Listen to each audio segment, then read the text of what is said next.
Control panel আছে, এরা শুধু আবহাওয়া কন্ট্রোল করে। যখন দেখে আকাশ ক্লাউডি, এরা বুঝতে ফেলছে এখন মেঘাচ্ছন্ন আকাশ হয়ে যাচ্ছে, দ্রুত তারা তাদের গাছটি পুস্তকটা নিয়ে গাছের মাথায় চলে যায়। আবার যারা সড়ক যোগাযোগ ব্যবস্থাপনায় আছে, এই বিজ্ঞান আবার ব্রিজ তৈরি করে। হে মুসলমান, মাত্র 90 বছর আগে বিজ্ঞান আবিষ্কার করেছে আল্লাহ তাআলা। সূরা নমলের 17 এবং 18 নম্বর আয়াতে এমন বিজ্ঞানের কথা 1000 বছর আগে বলে দিয়েছে।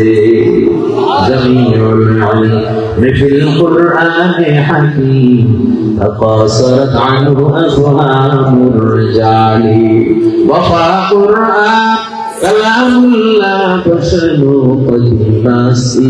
কদিমাসি নইল। হে মুসলমান, আল্লাহর গোলাম, বিগ ব্যাং থিওরি না শুধু গ্যালাক্সির বিজ্ঞান নাম, পিঁপড়া বিদ্যা না, পদার্থ বিজ্ঞান নাম, কসমোলজি আর অ্যাস্ট্রোলজি, বায়োলজি না, জিওলজি, ফিজিক্সের জ্ঞান যাই বলেন না কেন, কোরআন সবার আগে আবিষ্কার করে রেখেছে। চিকিৎসা বিজ্ঞান কয় তোমার হার্টকে যদি ভালো রাখতে চাও, খবরদার খবরদার বাম কাজ হয়ে ঘুমায় না, ডান কাজ হয়ে ঘুমাও। হার্টকে ভালো রাখতে চাও, ডান কাজ হয়ে ঘুমাও।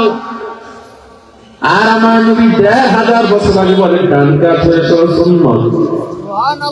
চিকিৎসা বিজ্ঞান কয় এইবার ভালো রাখতে চাও, মদ পান করবা না। আমার কোরআনে আর 1000 বছর আগে বলা হয় মদ পান হারাম করে দিয়েছে আল্লাহ। চিকিৎসা বিজ্ঞান কয় তোমার পাকস্থলী ভালো রাখতে চাও, শুয়োরের গোশত খাও না। ইসলাম আর 1000 বছর আগে বলে শুয়োরের গোশত হারাম।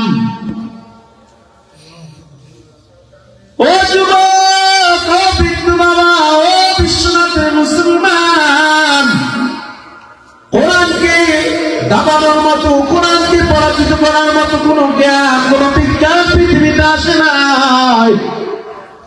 মুসলমানের এত দাম, এত সম্মান এই কোরআন।